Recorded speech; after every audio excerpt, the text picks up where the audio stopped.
Hare Krishna.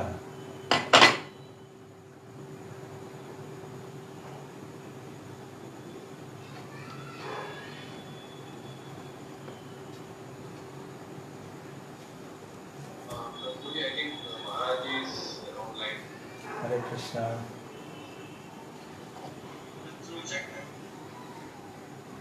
Can you hear me or see me on the Zoom?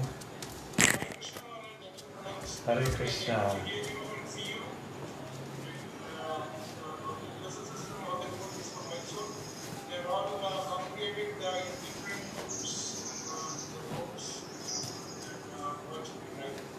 Okay, okay. Hare Krishna. So, shall we? Hare Krishna. Voice is coming little low. Sorry?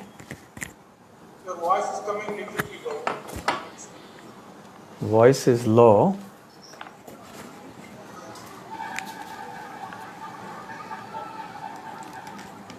What about now? Is it better? Is it better? Is it better now? Okay, okay. All right, so shall we start with the Jai Radha Madhava? And you're following the usual etiquette of everyone muting their mics and so on. Okay, okay. Hare Krishna. Jaya Radha Madhava Kunja Bihari. Jaya Radha Madhava Kunja Bihari. Jaya Radha Madhava Kunja Bihari.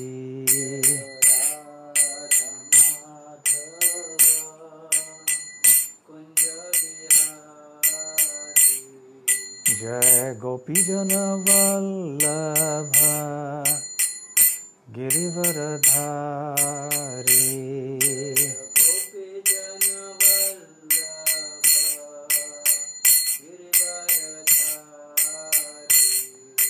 Jai Gopi Jana Vallabha Girivaradhari.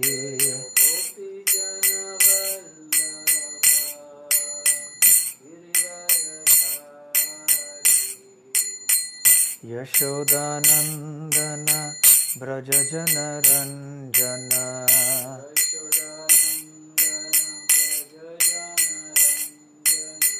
Yashodanandana Brajajana Ranjana.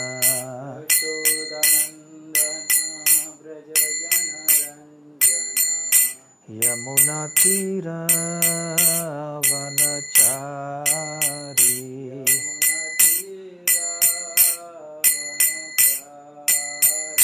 Yamuna Tira Vanachari.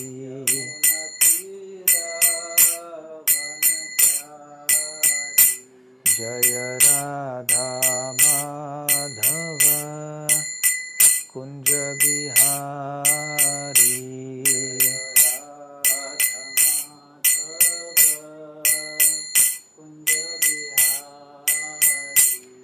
Jai Shri Krishna Chaitanya Prabhu Nityananda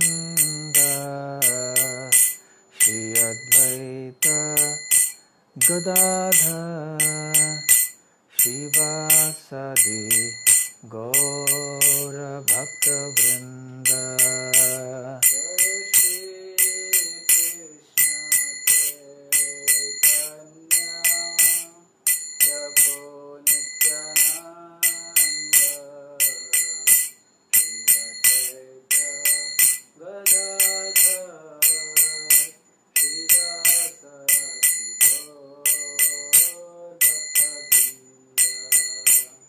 Hare Krishna, Krishna Krishna, Hare Hare, Hare Rama, Rama Rama, Hare Hare.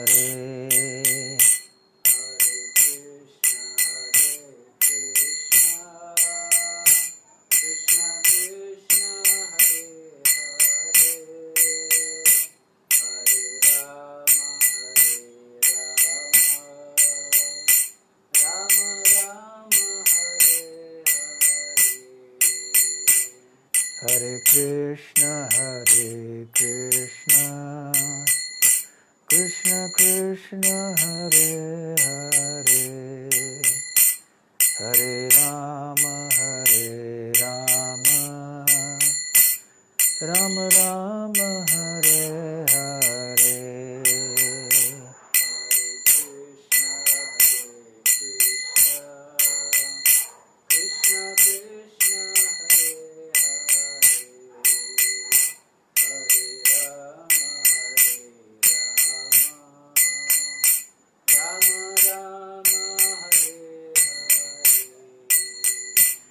Jaya Radha Gokula Nanda, Radha Gokula Nanda Radhe.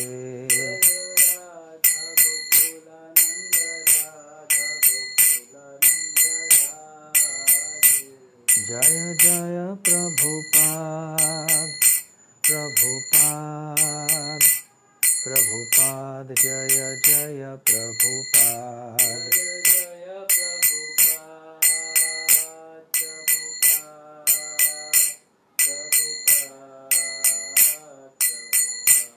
Nitai Gaura Hari Bol, Hari Bol, Hari Bol, Nitai Gaura Hari Bol.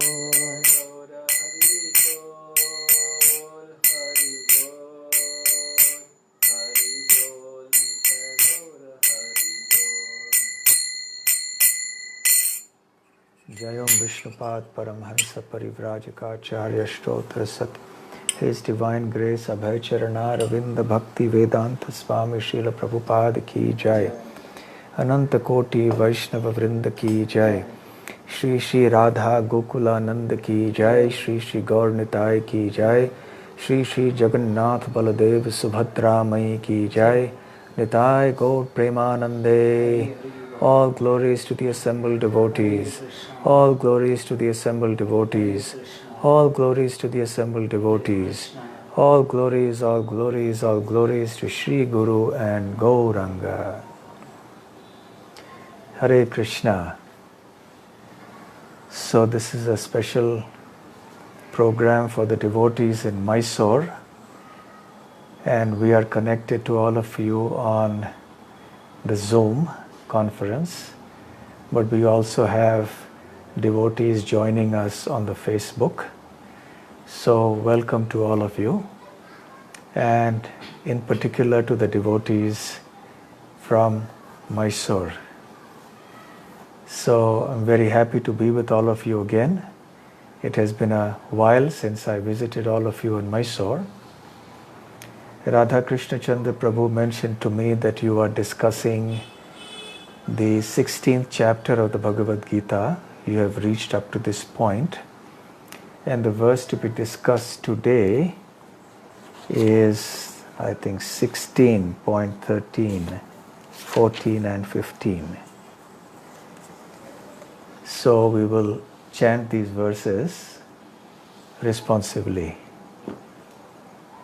Om Namo Bhagavate Vasudevaya. Om Namo Bhagavate Vasudevaya. Om Namo Bhagavate Vasudevaya. Om Namo Bhagavate Vasudevaya. Om Namo Bhagavate Vasudevaya. Om Namo Bhagavate Vasudevaya. Reading from Srimad Bhagavad Gita, chapter 16. The Divine and Demoniac Natures, texts 13, 14, 15. They are all together and they have one common purport.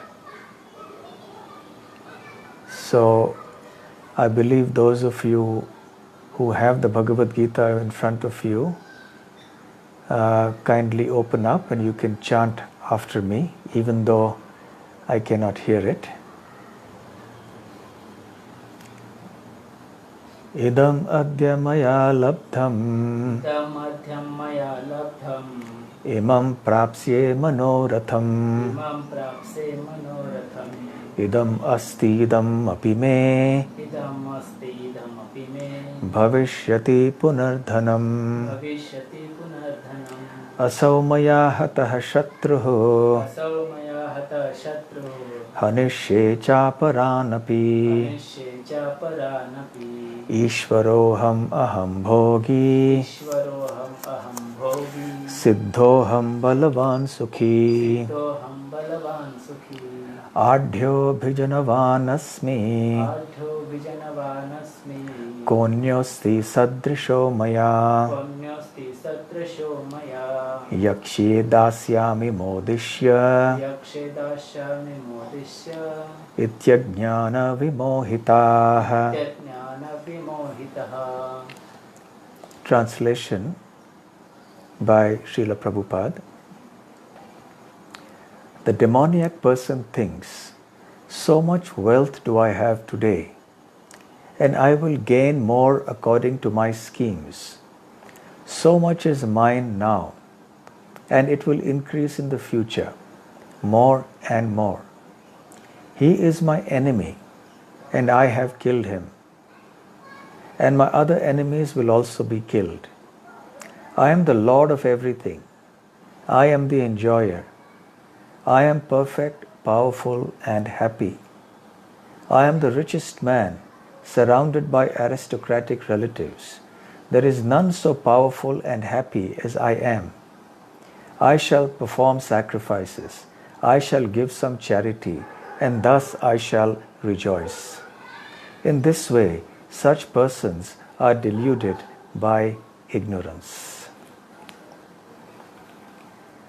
Om Ajnana Timirandhasya Jnananjana Shalakaya Chakshurun Militam Yena Tasmai Shri Gurave Namaha Shri Chaitanya Manobhishtam Sthapitam Yena Bhutale Swayam Rupa Kadamahyam Dadati Svapadantikam Vandeham Shri Guru Shri Yutapadakamalan Shri Gurun Vaishnavamscha Shri Rupam Sagrajatam Sahagana Raghunathanvitam Tam Sajivam Sadvaitam Savadhutam Parijana Sahitam Krishna Chaitanya Devam Shri Radha Krishna Padang Sahagana Lalita Shri Vishakhanvitamscha Nama Om Vishnu Padaya Krishna Presthaya Bhutale Srimate Bhakti Vedanta Swamin Niti Namine Namaste Saraswate Deve Gauravani Pracharine Nirvishesha Shunyavadi Paschatya Deshatarine Vancha Kalpatarubhyascha Kripa Sindhubhya Evacha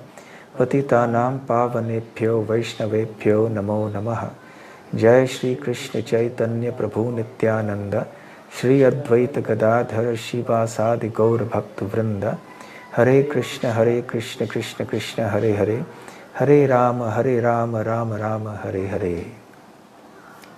Hare Krishna.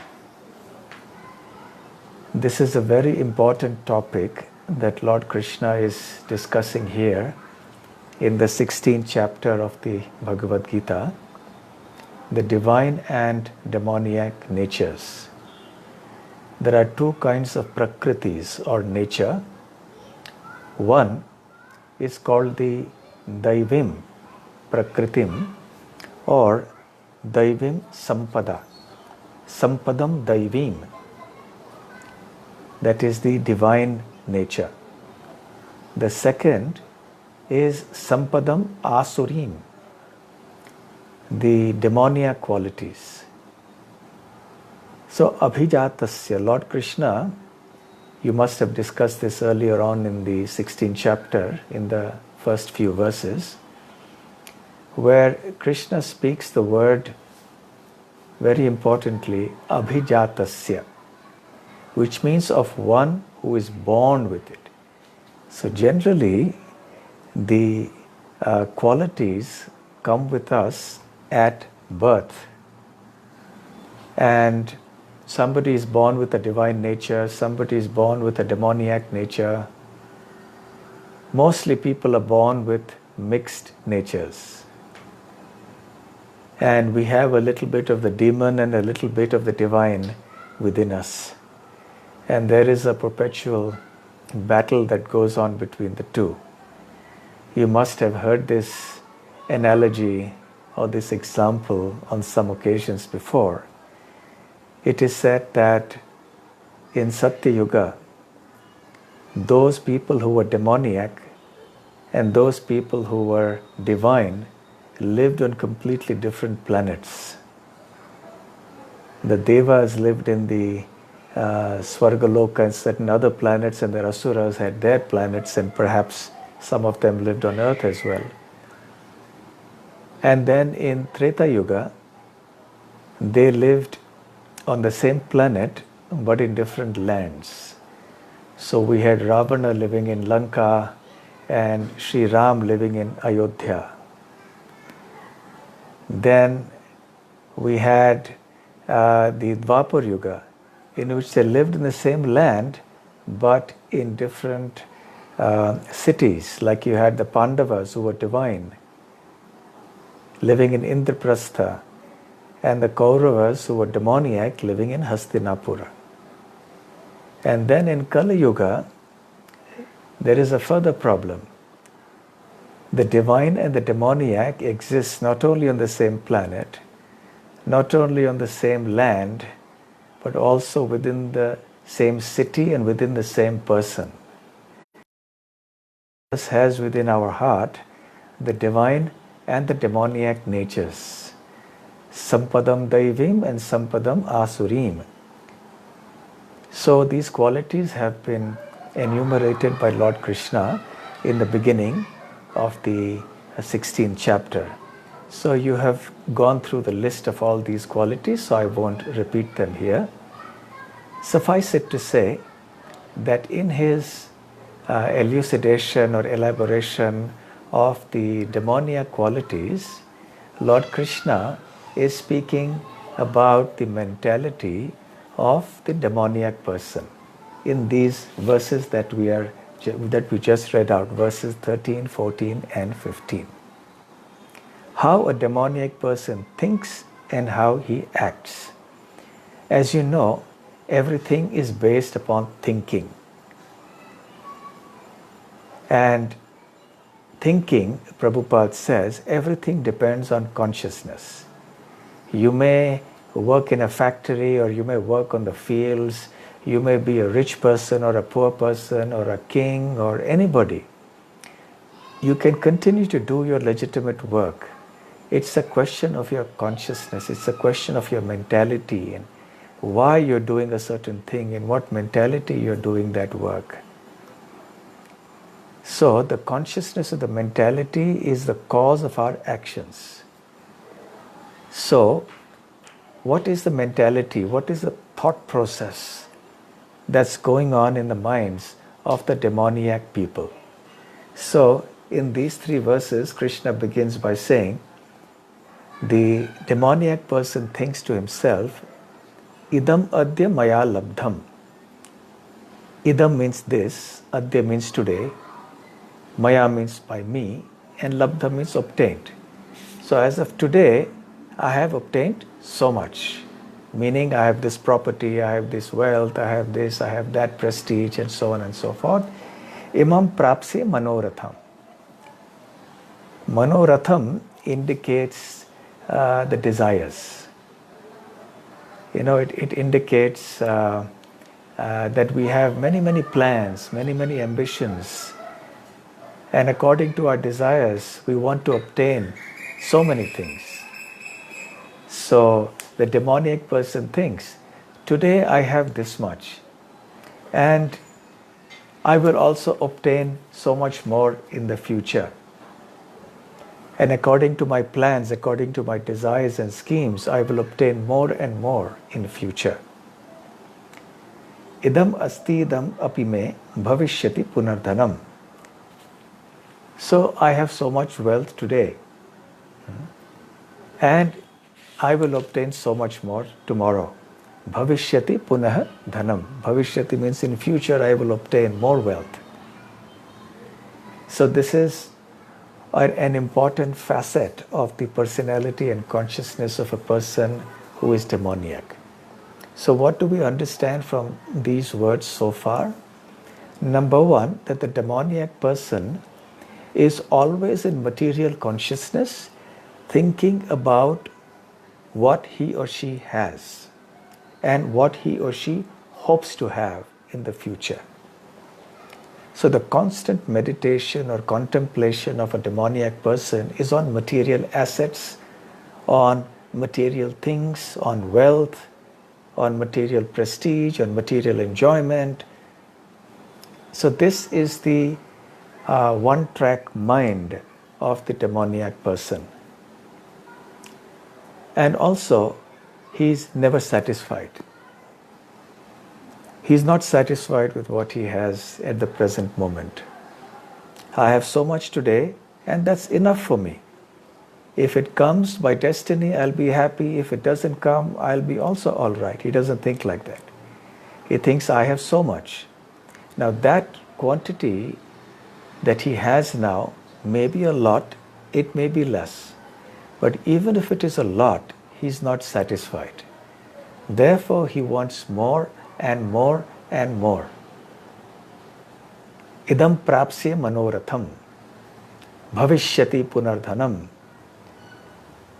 So, number one, he's in material consciousness all the time, always looking at things from a material point of view, judging happiness, success, prosperity, and value and worth of something or someone purely according to materialistic considerations. And second, not being satisfied with whatever one has, whether it's less or more. We see in the first chapter of the Bhagavad Gita, when Arjuna is surveying the armies, and so is Duryodhana. And when Duryodhana surveys the armies, he calculates from the materialistic point of view. And he boasts about the prowess of his generals and his army.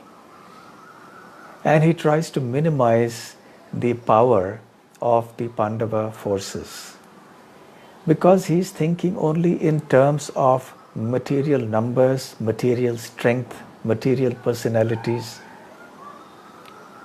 Whereas Arjuna understands that I have Krishna. So no matter what kind of forces, what kind of power and wealth and everything is there with the Kauravas, they are much larger in terms of the size of the army. They have many, many powerful warriors like Bhishma, Drona, Kripacharya, Karna, and so on.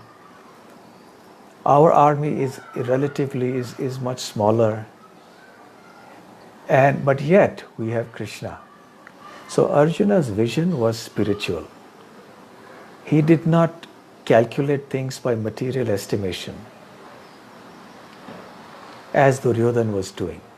So Duryodhana was thinking only from the point of view of ordinary sense perception, of materialistic way of thinking.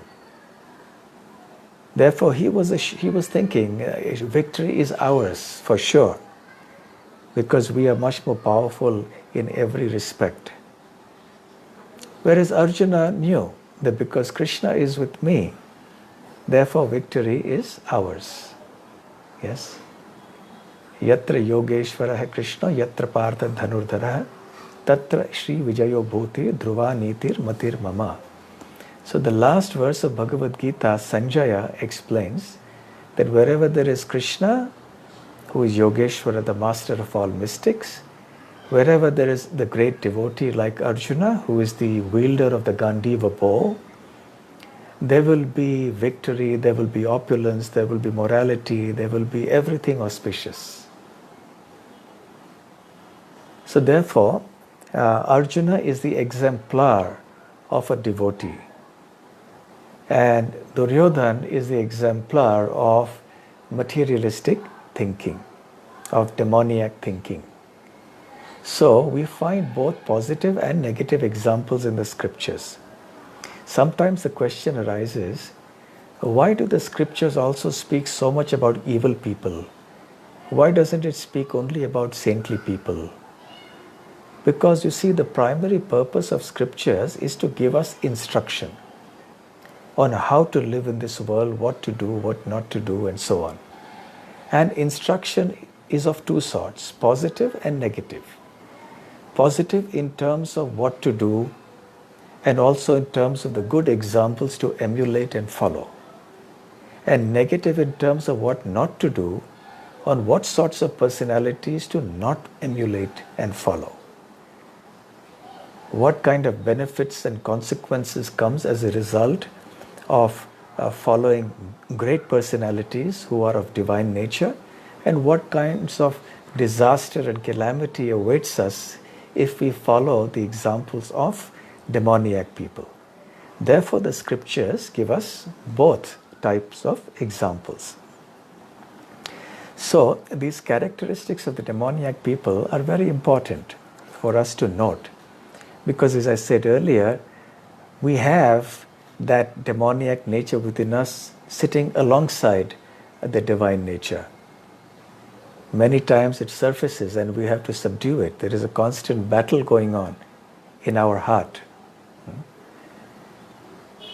So, the divine person, on the other hand, does not think like this. Idam adya maya labdham, okay, this is what I have so far, and he's satisfied with that. Then he does not go on to say, imam prapsya manoratham, that I will obtain more and more according to my needs. He's happy with it. In the 8th canto of the Srimad Bhagavatam, we have the narration of the Supreme Lord, Shri Krishna, appearing as Vamana Dev.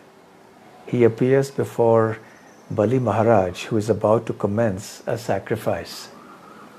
Bali Maharaj very generously offers him some charity, because that is a custom. When a Brahmana comes to the court of a king, it is the duty of a king, the dharma of a king, to offer whatever it is that the Brahmana wishes in charity. So Bali Maharaj offered Vamana Dev anything and everything. He said, take whatever you want from me. I can give you a kingdom, I can give you land, wealth, gold, horses, cows. You name it and I can give it to you. Then Vamana Dev, who is in the form of a dwarf Brahmana, he begins speaking. He glorifies the ancestors of Bali Maharaj, and then he comes to the point. And he says a beautiful verse, and I would like to read that. To save time, I'll just read the translation. And I'll also read a portion of the purport of Srila Prabhupada. This is from Srimad Bhagavatam, Canto 8, Chapter 19. The Lord begs charity from Bali Maharaj, text 17. O King, controller of the entire universe, although you are very munificent and are able to give me as much land as I want, I do not want anything from you that is unnecessary. If a learned Brahmana takes charity from others only according to his needs, he does not become entangled in sinful activities. Srila Prabhupada's purport. A Brahmana or sannyasi is qualified to ask charity from others. But if he takes more than necessary, he is punishable. No one can use more of the Supreme Lord's property than necessary. Lord Vamanadeva indirectly indicated to Bali Maharaj that he was occupying more land than he needed. In this material world, all distresses are due to extravagance. One acquires money extravagantly and also spends it extravagantly. Such activities are sinful. All property belongs to the Supreme Personality of Godhead, and all living beings who are sons of the Supreme Lord have the right to use the Supreme Father's property. But one cannot take more than necessary. This principle should be especially followed by Brahmanas and Sannyasis who live at the cost of others. Thus Vamanadeva was an ideal beggar, and he asked only 3 paces of land. And Prabhupada goes on to say other things later. So this is a very important point that Vamanadeva is making here, and that Srila Prabhupada also mentions. First of all, he says, 3 paces of land is enough for me. I don't want anything more than that. Because one should only ask for what is necessary and not want to take anything more. One should not want anything that is more than that, because that will be sinful. Srila Prabhupada speaks about how today everybody wants more and more. So they earn money extravagantly, they spend extravagantly, they live what is called the high life. They like to call it the good life, but it's actually not the good life. It may be high life. Actually, it is also low life from a spiritual point of view. Srila Prabhupada gives a very interesting analogy. And also I happened to hear a very similar point that Prabhupada made in a conversation with another devotee, not a devotee, a professor of history in the Bhaktivedanta manner around 1973. It's the same point more or less. Prabhupada says that Lord Krishna says in the Bhagavad Gita that he is the father of all living entities. Indeed he is. Sarvayonishu kaunteya murtaya sambhavanti yah tasam brahma mahadyonir aham bija pradhapita. He says, I am the bija pradhapita, I am the seed-giving father of all living entities. Sarvayonishu kaunteya. So I am the seed-giving father of all living entities. So therefore, all the living entities on this planet, in the material world actually, are all like siblings. And Krishna is our father. So Prabhupada makes an interesting point there in that conversation. He says, the children have a right to enjoy the property of the father. It's not anything wrong for the child to enjoy the father's property. It is his right. But then, all the children have the right to enjoy the property. It's not only one child or 2 children. If there are 5 children, then all 5 have the right to enjoy the property. It should not be usurped by only 1 or 2 at the cost of the others. So Prabhupada goes on to explain in that conversation. He says that it is one's right to enjoy God's property, but one cannot encroach upon another's right. Meaning that there are other living entities who also have a right and a claim to God's property, because God is their father also.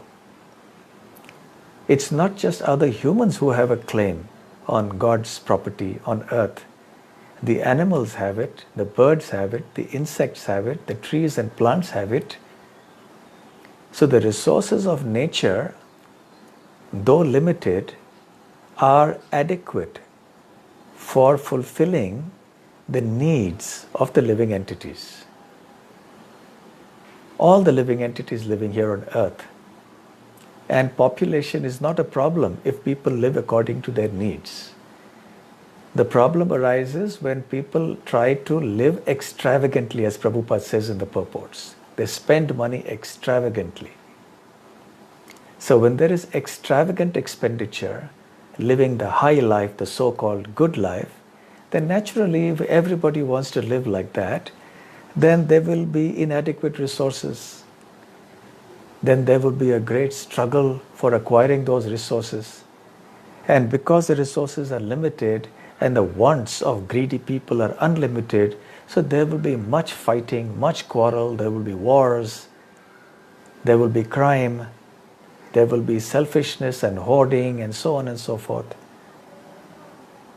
So therefore, it is very important that we learn the value of simplicity.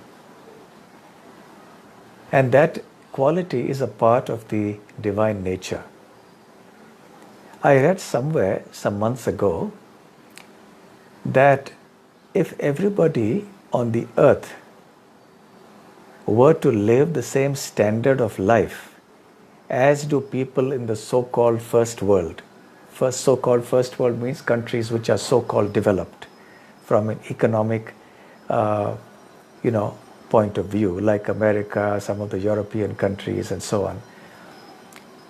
So this article said that if everybody were to live their life according to the standards that people live generally in the so-called first world countries, then we would need 6 planet Earths. 1 planet is not sufficient for people to live up to that standard. It is because people want more and more and more, and they are not satisfied with what they have. Prabhupada also used to quote this one very famous saying that there is enough in this world for everyone's need, but there isn't enough in this world even for one person's greed. You've probably heard this saying before. So this is a very important point actually for all of us. The problem of the world today is not natural resources or shortage of natural resources. The earth, as Prabhupada explains time and time again, is not incapable of providing for the needs of all the living entities, whatever the population, whether it's human beings, animals, birds, insects, aquatics. Nature can do everything. But what spoils it, what disturbs the balance, what then makes nature incapable of provisioning for the world is the fact that human beings become greedy. It is only human beings who become greedy. The greed of the animal kingdom, the plant kingdom, the aquatic kingdom, etc., is limited. Srila Prabhupada gave the example of some pigeons coming to a place where there may be a sack of grains that is strewn on the ground. So the pigeons will come, they will take a few grains according to their need, and they will fly away.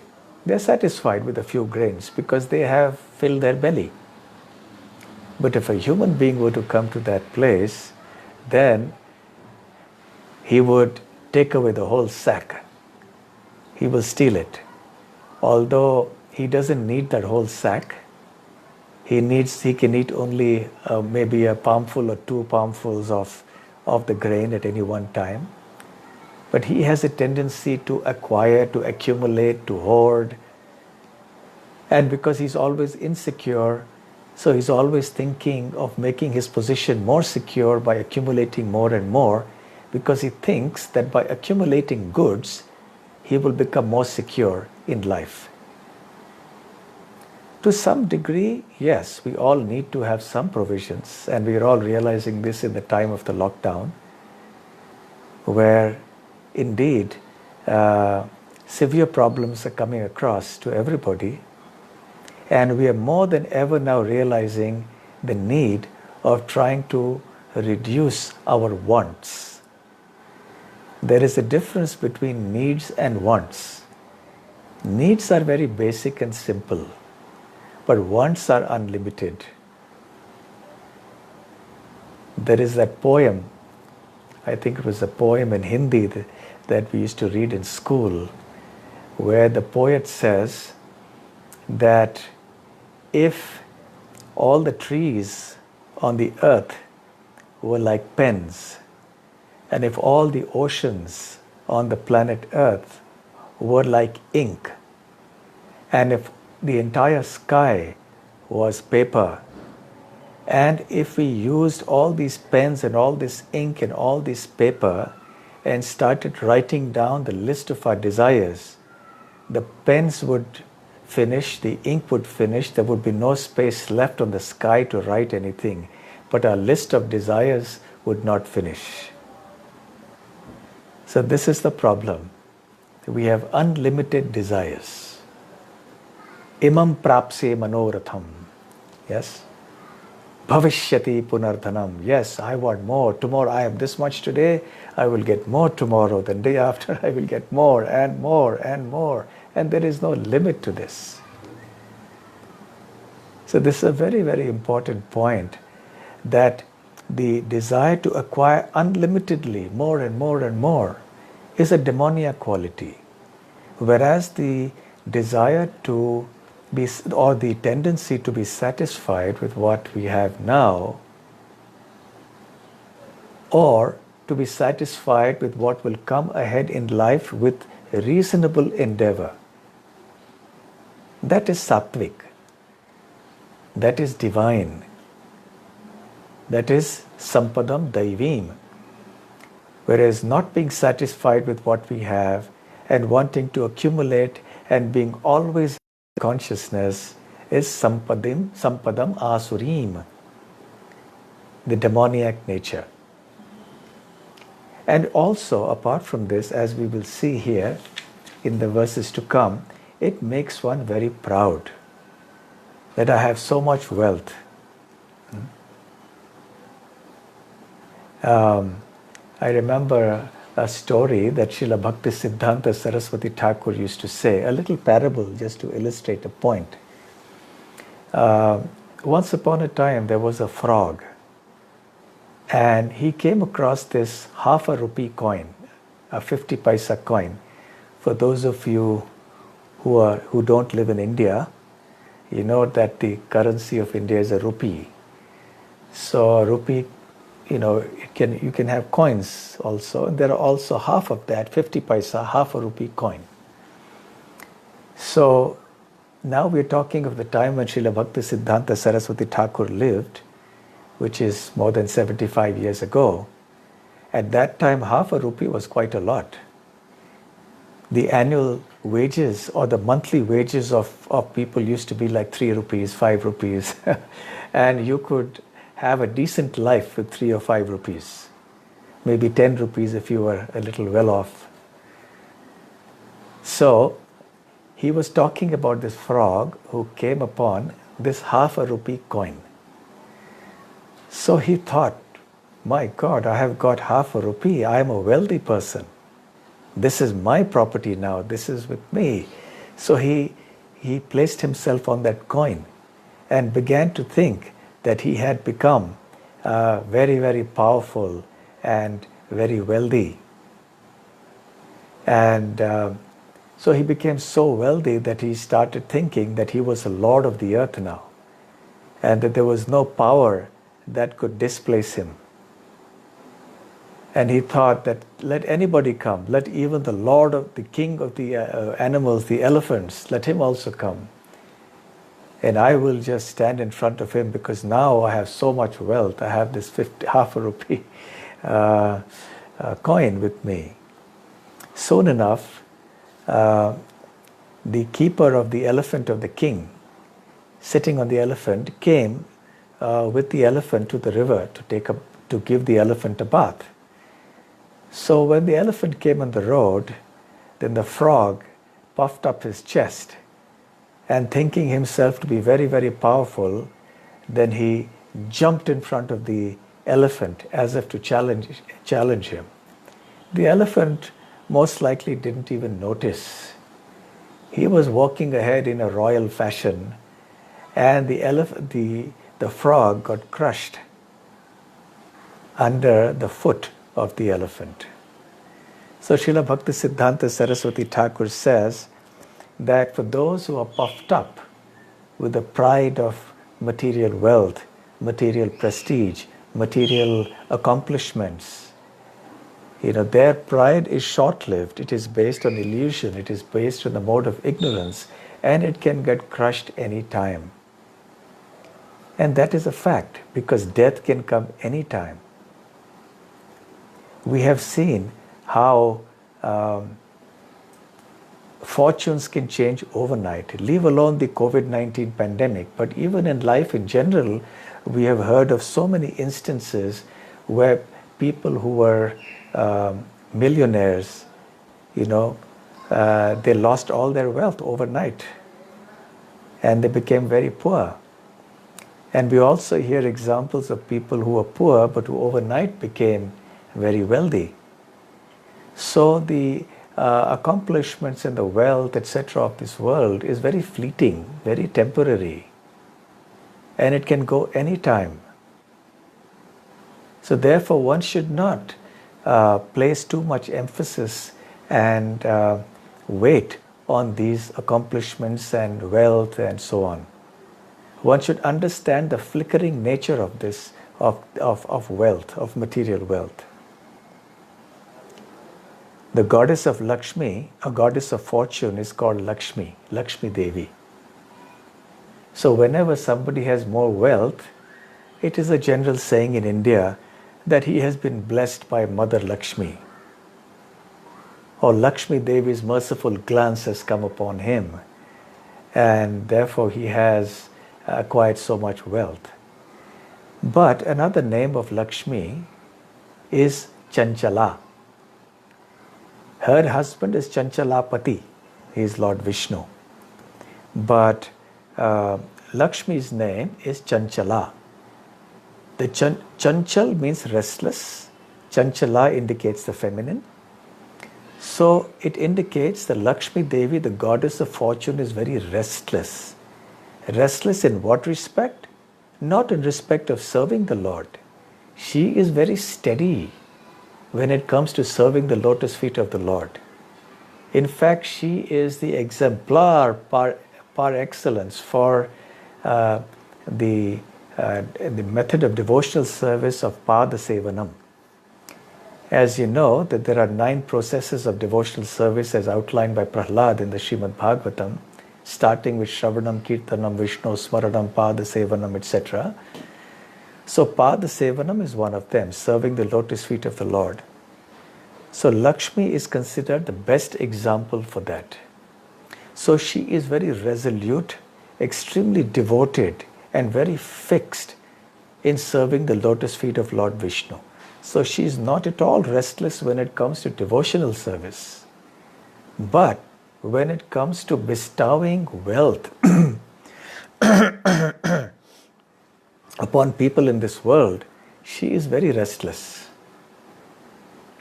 She is with somebody for some time, then she leaves that person, goes to another person, and that person becomes reduced to being a beggar or to being very poor.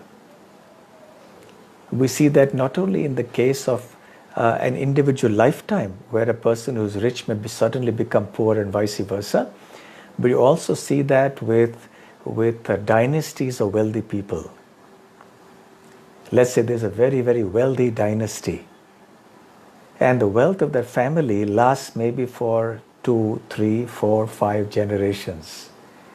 And then after some time it's squandered by somebody who comes somewhere down the line, or due to a stroke of misfortune, all the wealth is lost.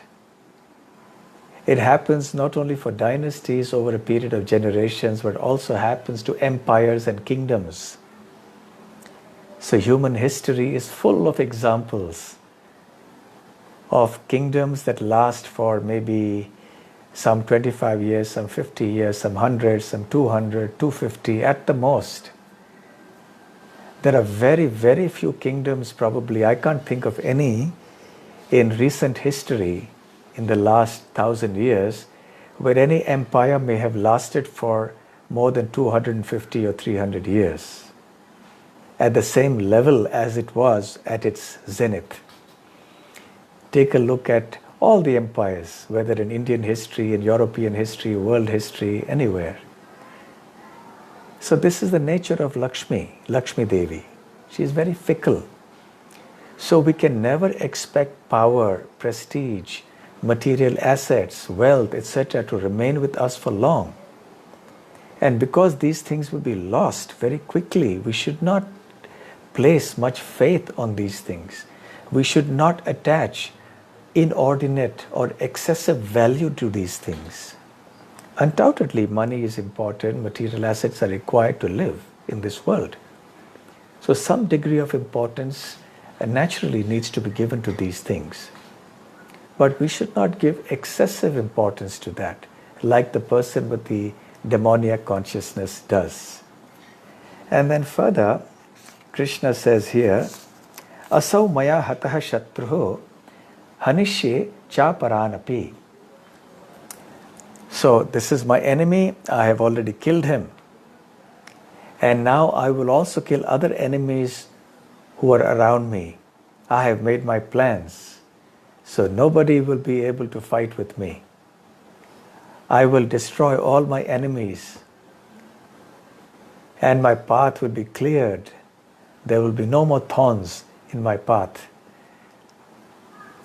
So this mentality also is an indication of the demoniac mindset. Kamsa used to think like that. And he got together all his demoniac friends, and together with their might, he was able to have a very large and powerful kingdom, and he was a very powerful king. He became very proud, and he thought that the only thorn in my path is Krishna. So he called Akrura and told him that you go now, I have failed in so many ways to kill Krishna, but now you go and bring him here to Mathura. Let us remove this last thorn on my path, so I can become the Lord and Master of all that I survey. So the definition of a friend or enemy for a materialistic person or a demoniac person is, a friend is one who assists me in fulfilling my material desires and ambitions. And an enemy is one who comes in the way of doing that, who interferes or obstructs my quote-unquote progress on the path of material development, of material progress.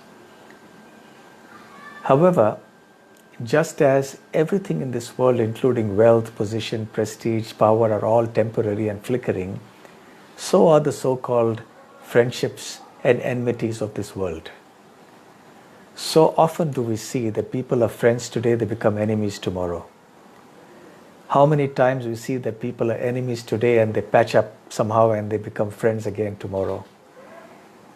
Whether at an individual level, whether at a level of families or groups, or whether between different countries. So who is a friend and who is an enemy? This is another question. So Prahlad, the great devotee, gives a similar instruction to his father, Hiranyakashipu. When Hiranyakashipu is thoroughly frustrated in his plans to remove his enemies, he has only one last enemy left, and that is his very own son. He has managed to conquer everything and everyone in the universe, and he is the personification of these verses that speak about the demoniac nature. That I have killed these enemies, and the other enemies also I will kill in future. I have this much today, I will acquire more and more in the future. So Prahlad was the only last impediment in his path. And from Hiranyakashipu's point of view, what a tragedy it was that the obstacle in the path of his so-called supremacy over the universe was his own son, who was only 5 years old. And when he tried to kill his son in various ways, he was unsuccessful. Finally, in great anger, he asked Prahlad, Prahlad, how is it that you are so fearless? Even the demigods, the rulers of the planets, they tremble when I raise my eyebrows. But here you are in front of me, facing me, standing face to face, looking at my fearful face, my angry face, and also being faced with all the different ways in which I have tried to kill you, but you remain untouched by fear. So what is the source of your fearlessness? Who has given you this strength? And then Hiranyakashipu answers, Prahlad answers and says, my dear father, the source of my strength is the same as the source of your strength. It is the Supreme Personality of Godhead, Lord Vishnu or Lord Krishna, who is the source of the strength for me, for you, and for everybody else in this universe. And then he speaks here this beautiful verse. Again, I will not say the Sanskrit, etc., just to save time. He says, "My dear father, please give up." This is from the 7th canto of Srimad Bhagavatam, chapter 8. The Lord slays the king of the demons, text 9. "My dear father, please give up your demoniac mentality. Do not discriminate in your heart between enemies and friends. Make your mind equipoised toward everyone. Except for the uncontrolled and misguided mind, there is no enemy within this world. When one sees everyone on the platform of equality, one then comes to the position of worshipping the Lord perfectly." Very nice.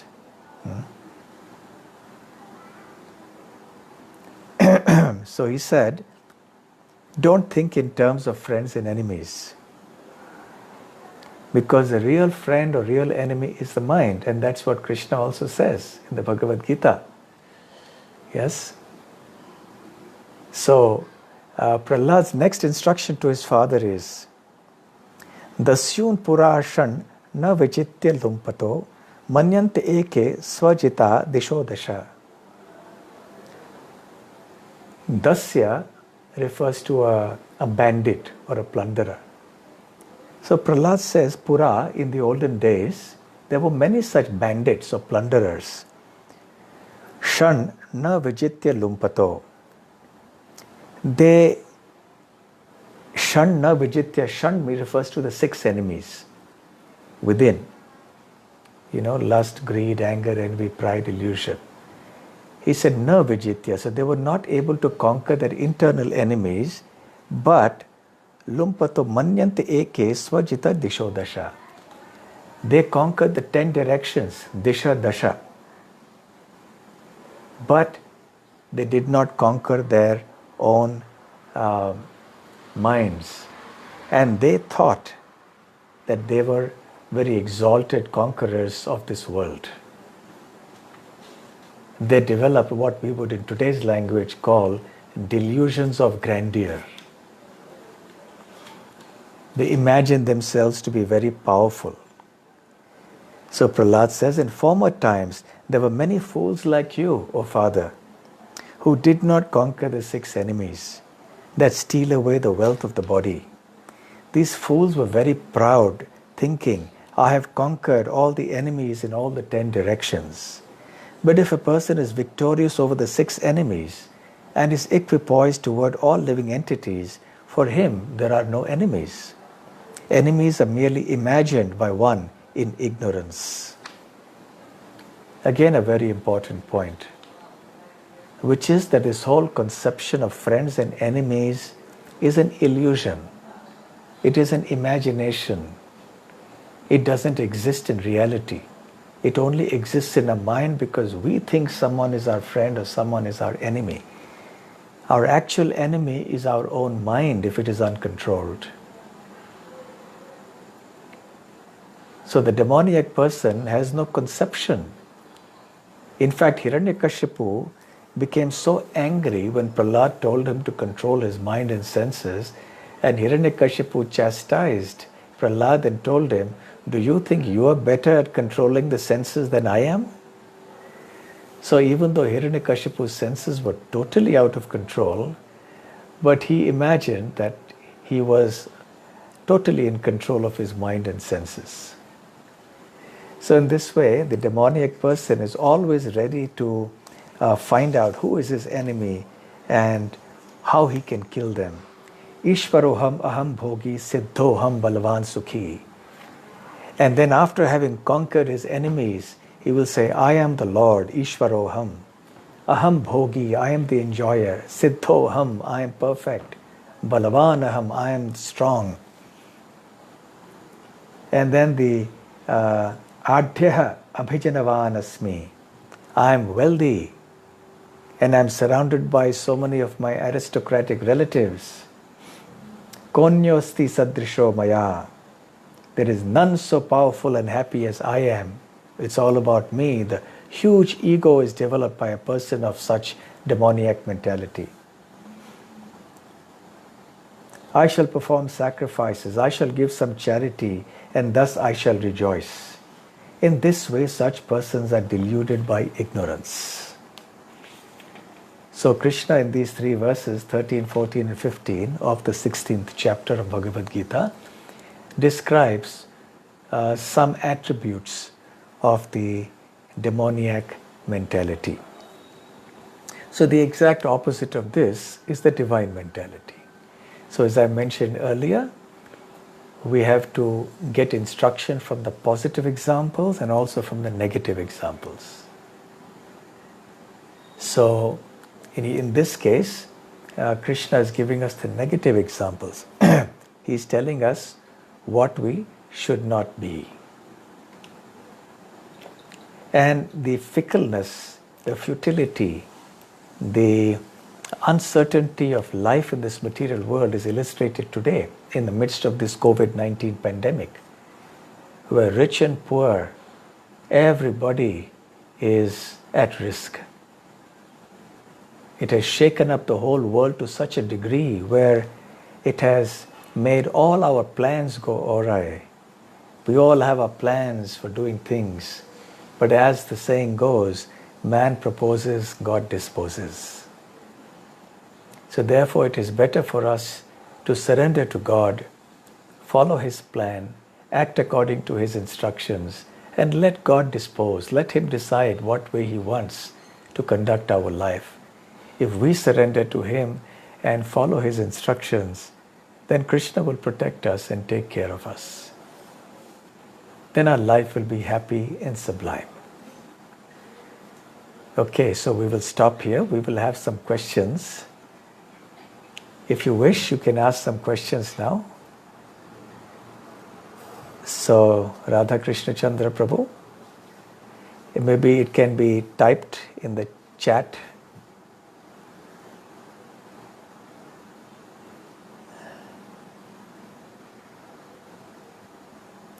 Are there any questions?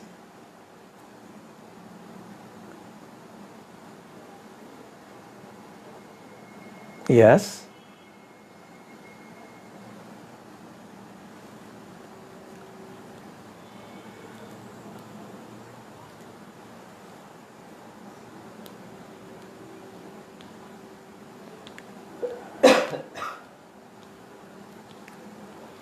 Okay. Okay, so the question being asked here on the Zoom from the Mysore devotees is there some test by which one can distinguish between need and greed?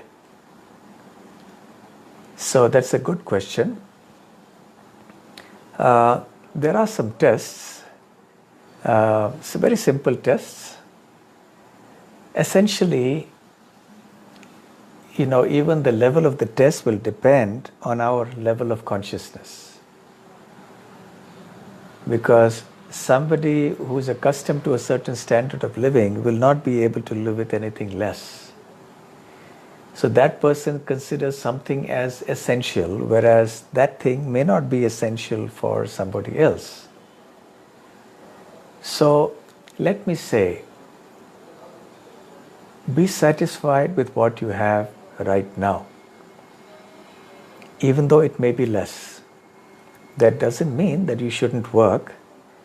It doesn't mean that you shouldn't make plans to make more in case there is some genuine need for you to bring some stability into your life financially. But what it means is that you should not be obsessed with it. You should also understand man proposes, God disposes. That ultimately, however hard we may try, success or failure is not entirely in our hands. It will come by Krishna's mercy.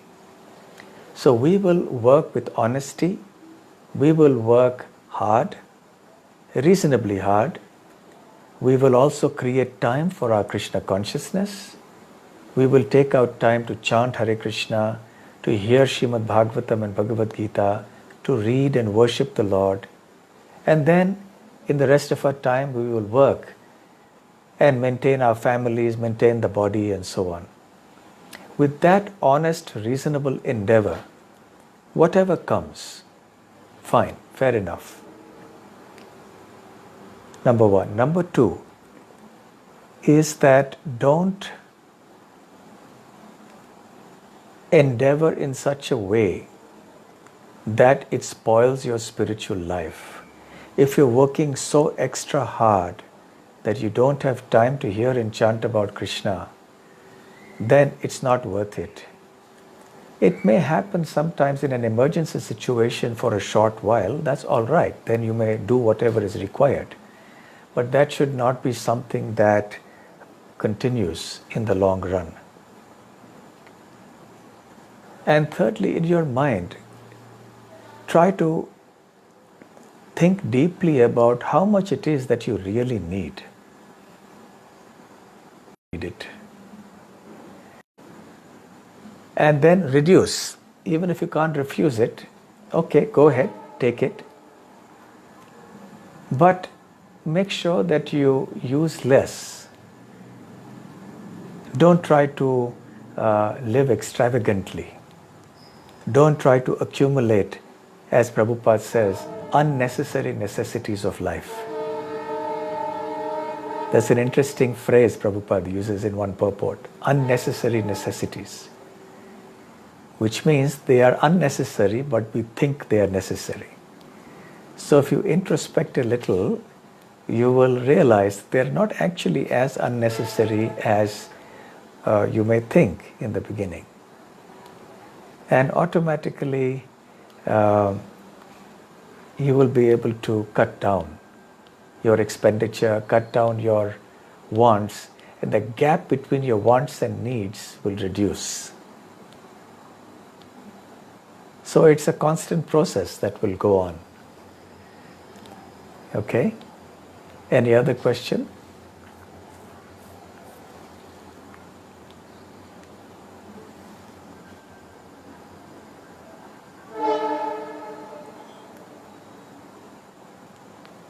Yes?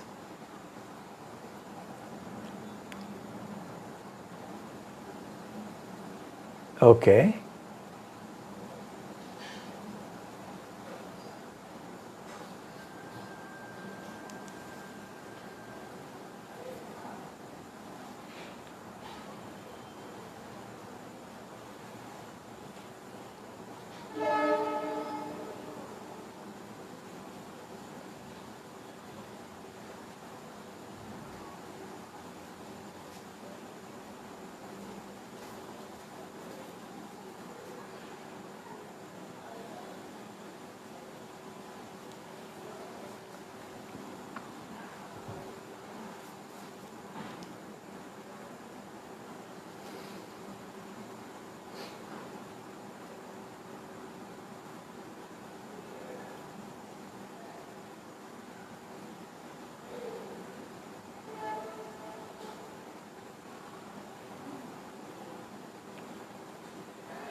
The question, because obviously those who are on Facebook are not hearing this question.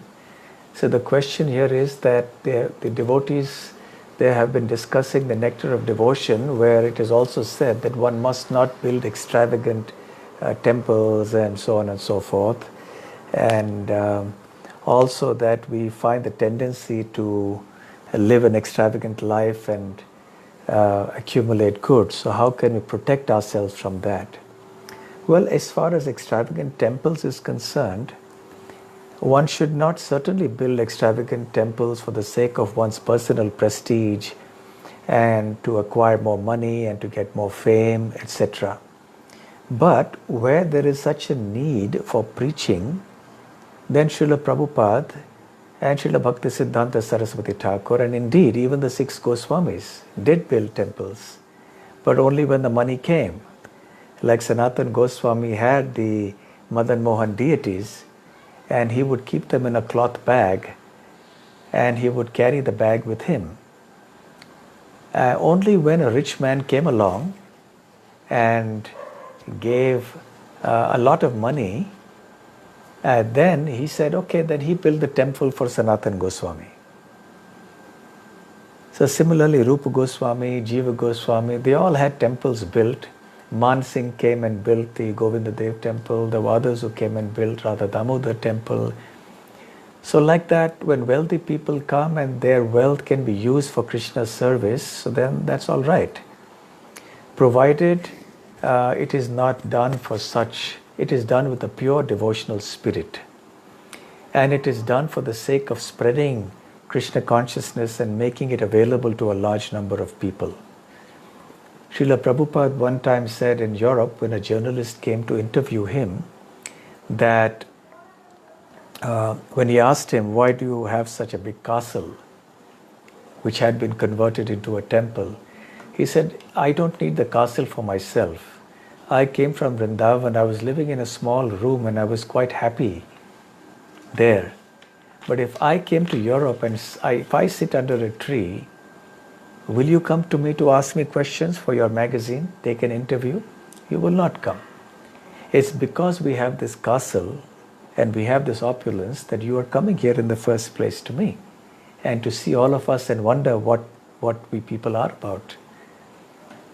So therefore, in the modern age as well, some degree of building of large temples is sanctioned by the acharyas, but also we must realize that it need not become so frequent and so prevalent. There are other modes also of spreading Krishna consciousness than merely just going about building big temples in every small town. We can have a decently sized temple. It doesn't have to be very extravagant. And then we manage with that and have lots of satsangs and everything so people are attracted. Also, we must remember that not only is it extremely difficult to accumulate the money to build an extravagant temple, it is even more difficult to maintain such a big temple afterwards. So therefore, in the same way, we should also think about our personal property, the same principle. Because the effort to accumulate more and more wealth involves a lot of hard work, a lot of anxiety. And many times we are not successful and that causes agony. And even if we are successful, there is greater agony in maintaining the place. That is not easy at all. So therefore, I have so many devotees who say, well, we had this big house, but it was so difficult to maintain. It has to be clean. It has to be, so many bills have to be paid. So therefore, we have shifted to a smaller house because it's much easier to manage, to look after, etc., etc. So one should see according to one's need. If you have a very large family, of course, you need a bigger house. If you have needs for serving Krishna and what you have can help you to serve Krishna better perhaps, then all right. So by consulting with senior devotees, one can try to find a practical kind of a solution for your particular situation. Okay? So I think we will say Hare Krishna to the Facebook devotees here. So thank you very much for joining in, those devotees who have come on Facebook. Hare Krishna.